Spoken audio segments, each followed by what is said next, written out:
The National News Desk, locally covered, nationally connected. More is on the way. The regime doesn't know what hit them. They don't know what will hit them.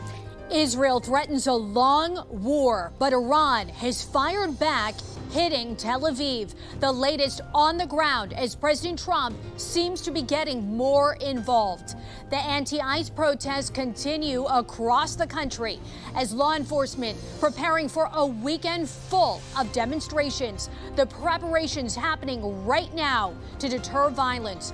And later, the economy showing signs of improving. We're going to take a look at what American consumers feel about the trends impacting their wallets. This is the National News Desk, America's News. Now, I'm Didi Gatton, and we begin with the breaking news. It is now 1 in the morning in Tel Aviv, Israel. The city, as well as Israel as a whole, on high alert as Iran has fired dozens of ballistic missiles into the nation. Israel opened an unprecedented aerial attack that also included assets operating inside Iran on the ground last night. The goal, to take out multiple high-end and generals of the Iran Revolutionary Guard, as well as many of their top nuclear scientists. Israel's prime minister addressing the people of Iran, possibly to say Israel has them in mind, even as they attack Iran. Israel's fight is not with you. It's not with you, the brave people of Iran, whom we respect and admire. Our fight is with our common enemy, a murderous regime that both oppresses you and impoverishes you. Brave people of Iran, your light will defeat the darkness. I'm with you. The people of Israel are with you. These two adversaries have been fighting a proxy war for years, now embroiled in a direct conflict. National correspondent Kayla Gaskins joining us from Washington with more on what is happening and why Israel chose now to strike. Missiles raining down on Tel Aviv Friday evening. Iran delivering an anticipated counterpunch in response to Israel's initial strike hours before. It started with Israeli drones emerging from a secret base built by Israel on Iranian soil.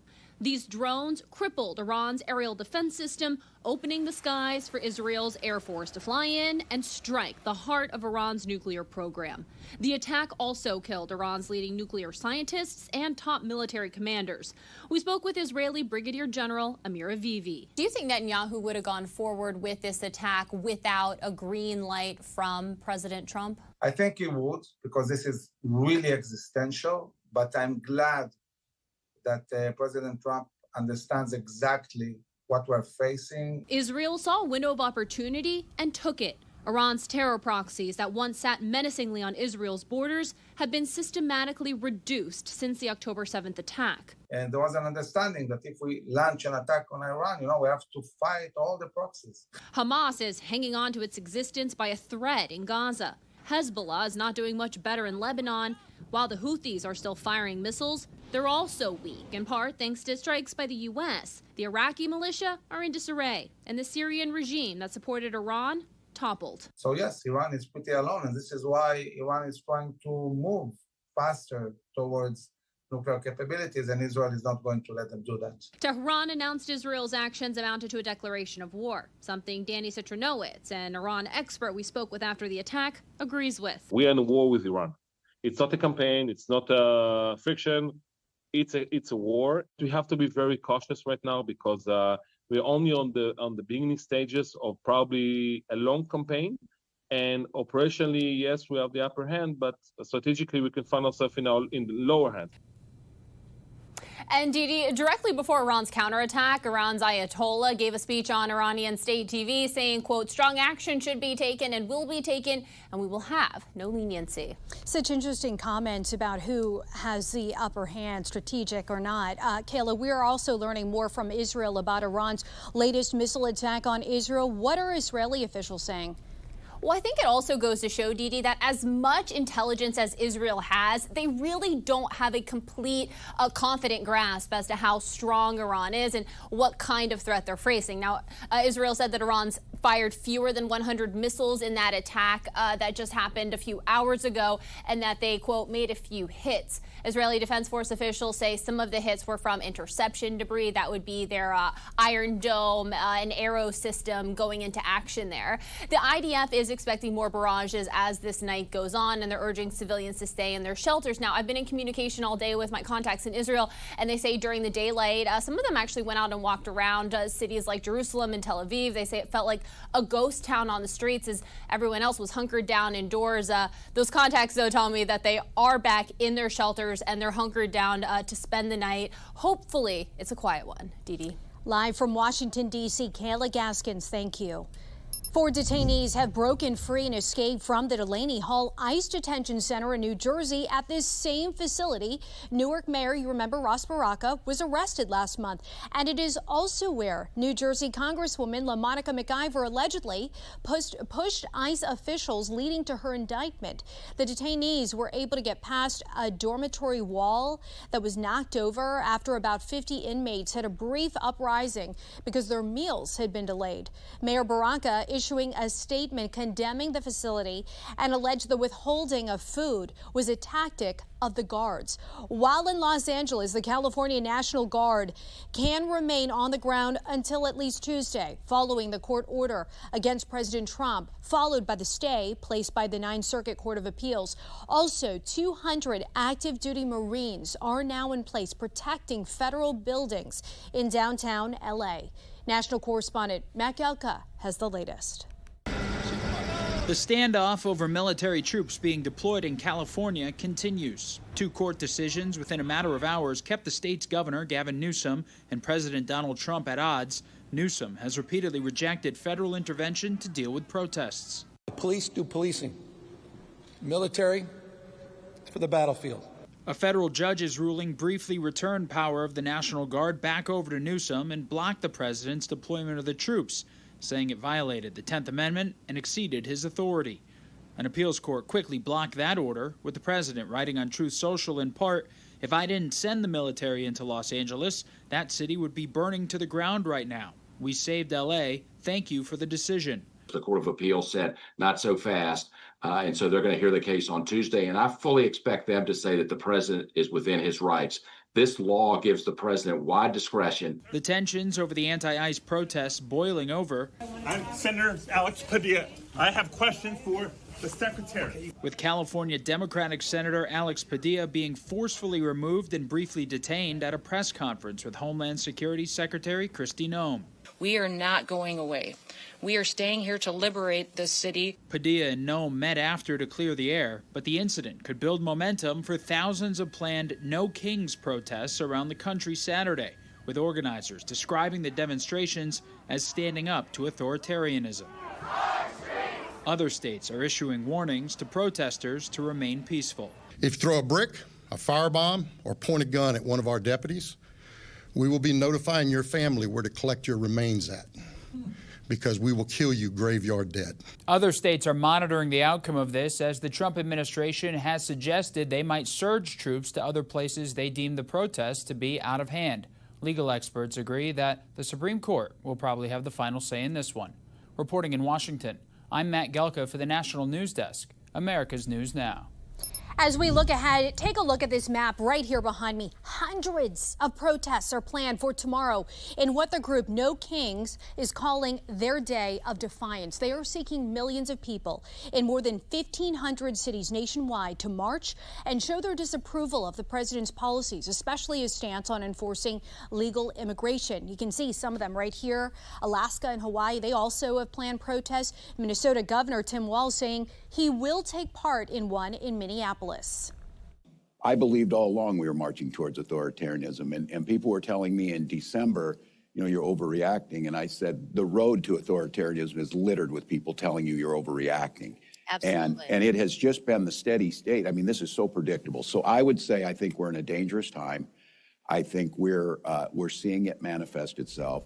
Tomorrow is the 250th anniversary of the United States Army, and it coincides with Flag Day, when a resolution for the flag was adopted 248 years ago. It is also President Donald Trump's 79th birthday. The president today previewed tomorrow's celebrations from the White House, saying the parade will happen rain or shine. On Saturday, we're coming together to celebrate the 250th anniversary of the United States Army with a grand parade, a military parade that I don't think we've ever seen the likes of what you're going to see. I hope the weather's okay, but actually, if it's not, that brings you good luck. And that's okay, too. It doesn't matter. It doesn't affect the tanks at all. It doesn't affect the soldiers. They're used to it. They're tough. You can watch the celebration of the U.S. Army's 250th anniversary live from the mall in Washington, D.C. The National News Desk will have coverage beginning at 6:30 p.m. Eastern on our YouTube channel at the National Desk. Once deported Maryland resident Kilmar Abrego Garcia pleaded not guilty in a Nashville court today to human smuggling charges. The DOJ also accuses Garcia of being an MS-13 gang member, but didn't indict him for being one. He denies that as well. The prosecution wants Garcia to remain in custody as a flight risk, while his defense argues the charges filed are not serious enough to remain in prison. Garcia's wife spoke outside the courtroom with a message from Kilmar to other ICE detainees. Kilmar was taken on March 12th, and it was not until yesterday that I was able to visit him for the first time. Kilmar wants you to have faith, and you too will be able to see your family again.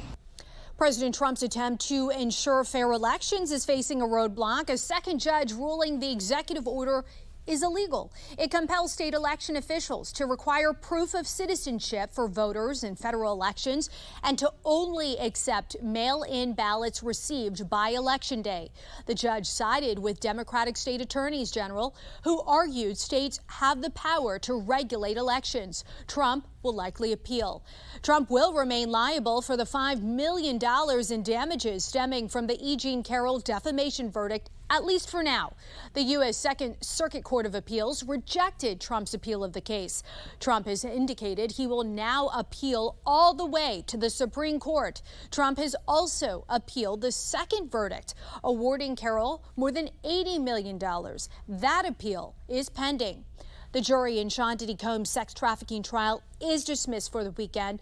The judge did remove one juror on suspicion of dishonesty. A former personal assistant for Combs, Jonathan Perez, and Andre Lemon, a special agent who helped raid Combs' home last year, testified today.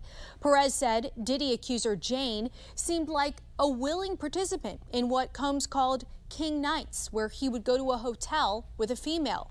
Rapper Kanye West also appeared at the courthouse this morning to support Combs. The trial will continue next week. Coming up, the destruction caused by a fast-moving wildfire that started in Oregon on Wednesday. Then, a major change in the average age of new mothers and young adults' interest in having kids. Later, mail mix-up, the federal agency that sent a woman 137 copies of the same letter, costing over $70 in postage.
49 homes in Oregon are destroyed due to a wildfire that has burned over 3,800 acres since it started on Wednesday. Officials say the fire in Wasco County triggered evacuation alerts for thousands of people, and it is still uncontained.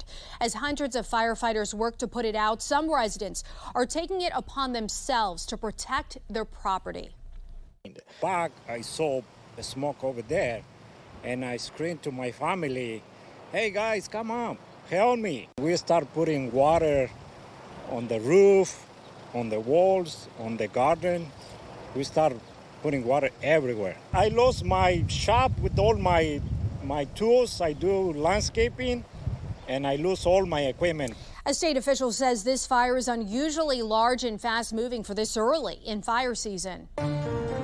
President Trump spending hours in the Situation Room with his national security team Friday as Israel and Iran launched additional missiles at one another. Iran backing out of scheduled nuclear talks with the U.S. this weekend, leaving the future of negotiations to prevent Iran to obtain a nuclear weapon uncertain. National correspondent Atra El-Nashar has more on how all of this is impacting the U.S. Soon after news broke Thursday night of Israel's strikes on Iran, the Trump administration issued its first comment, stressing, "We are not involved." A close ally to Israel and in the middle of nuclear talks with Iran, the U.S. was already in a position to be pulled into what comes next. Iran suspending talks with the U.S. indefinitely, claiming the attacks were carried out with the cooperation, coordination, or at least they say a green light from the United States, saying the U.S. must be held accountable. President Trump telling Reuters, "We knew everything, and I tried to save Iran humiliation and death. I tried to save them very hard because I would have loved to have seen a deal worked out. They can still work out a deal, however. It's not too late." Members of Congress are wary of a regional conflict breaking out, but are showing different levels of concern about U.S. forces getting involved. Republican Senator Lindsey Graham says Iranian officials who survived Israel's initial strikes should agree to abandon their nuclear program. Quote, "If not, America, the greatest power for good on earth, should be all in to help Israel finish the job." Top Democrat on the Senate Armed Services Committee, Jack Reed, calling Israel's actions a reckless escalation. He says, "I urge both nations to show immediate restraint, and I call on President Trump and our international partners to press for diplomatic de-escalation before this crisis spirals further out of control."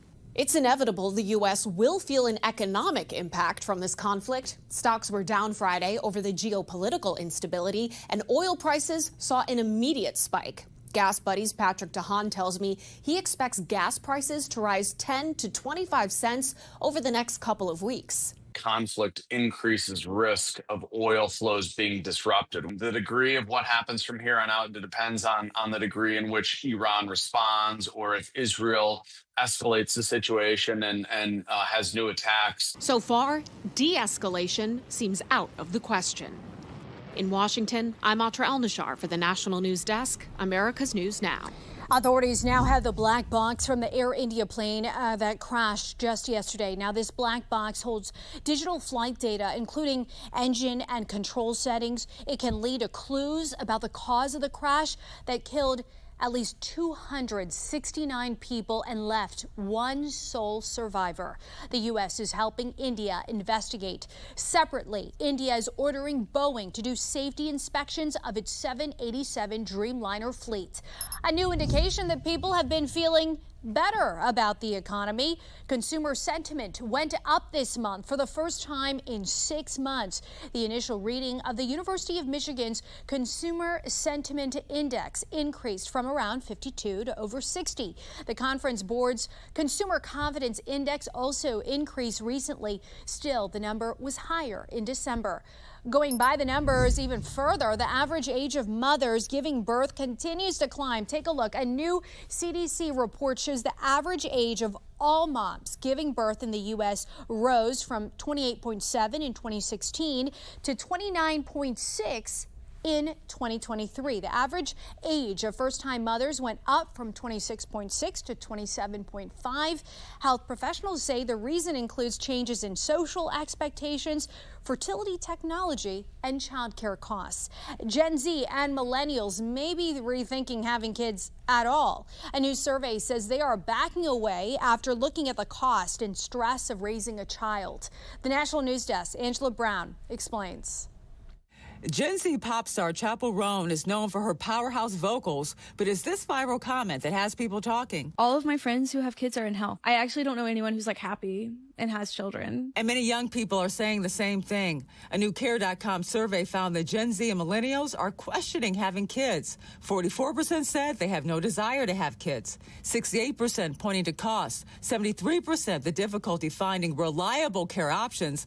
Brad Wilson, CEO, Care.com. The fact is, it's really hard to find affordable, quality childcare. So that is playing out in the mental toll we're seeing with parents and families. This comes at the same time the birth rate in America is declining. The White House taking notice, pushing what they call pro-family initiatives in the big, beautiful bill, including expanding the child tax credit and a $1,000 Trump account for newborns to invest in their future. Extensive research shows that children with savings accounts are more likely to graduate high school and college, buy a home, start a business, and are less likely to be incarcerated. But some parents argue the president is undercutting his own plan to help parents due to tariffs, with Democrats pouncing. Trump has essentially announced what we are calling a baby tax. The Washington Post reporting more than 70% of baby products purchased by Americans are made by companies in China.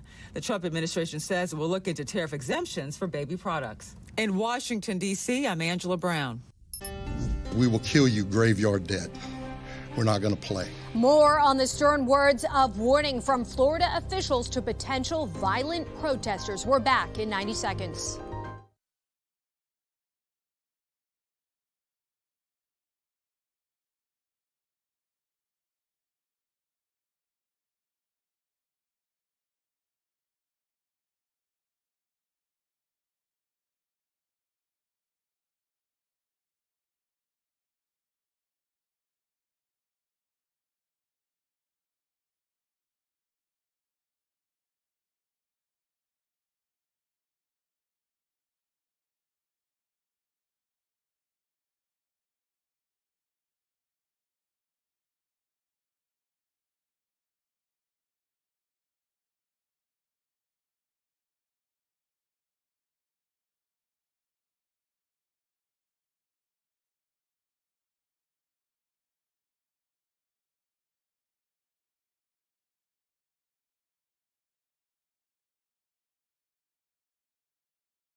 We have reporters all across the country in your neighborhoods covering issues that matter to you. We're taking the pulse of America. And we start with a strong warning from Florida officials to violent protesters. As protests over immigration raids flare up from coast to coast, Florida Attorney General James Uthmeier is letting potential rioters know that violence and intimidation against law enforcement will not be tolerated. If you want to throw things at vehicles, rocks, or other objects, you're going to do time. But it's the strong words from the Brevard County Sheriff that's getting a lot of attention right now. If you hit one of us, you're going to the hospital and jail, and most likely get bitten by one of our big, beautiful dogs that we have here. If you throw a brick, a firebomb, or point a gun at one of our deputies, we will be notifying your family where to collect your remains at, because we will kill you graveyard dead. We're not going to play. This has got to stop.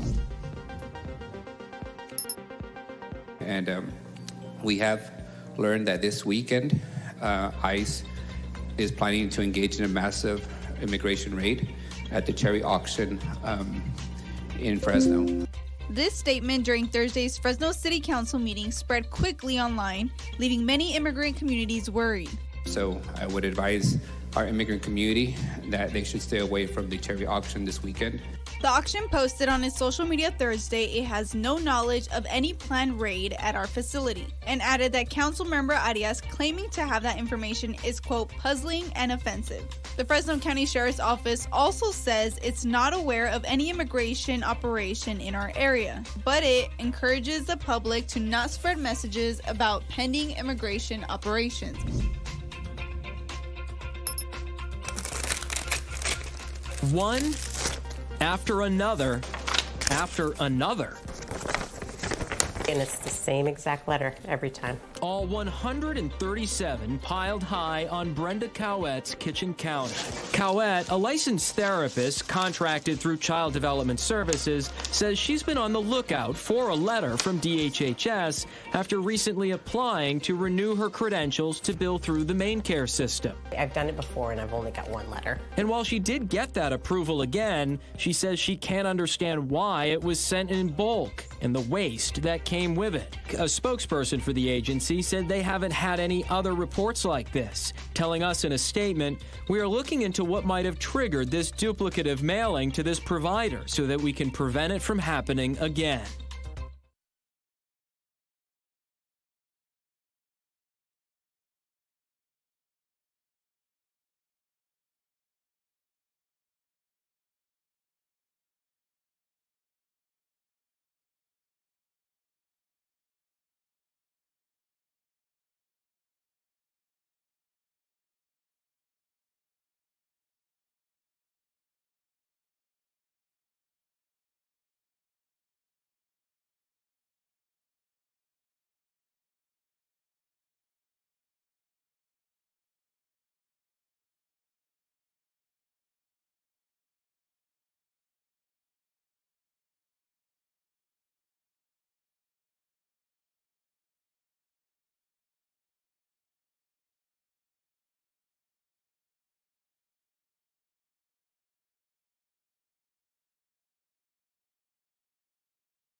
Another look ahead to tomorrow's 250th birthday of the U.S. Army. At 8:30 a.m., Defense Secretary Pete Hegseth will be conducting a wreath-laying ceremony at the Tomb of the Unknown Soldier. There will be music and demonstrations throughout the day, fireworks, and at 6:30, which will be streamed live on the National News Desk YouTube page, will be the Army's 250th birthday parade.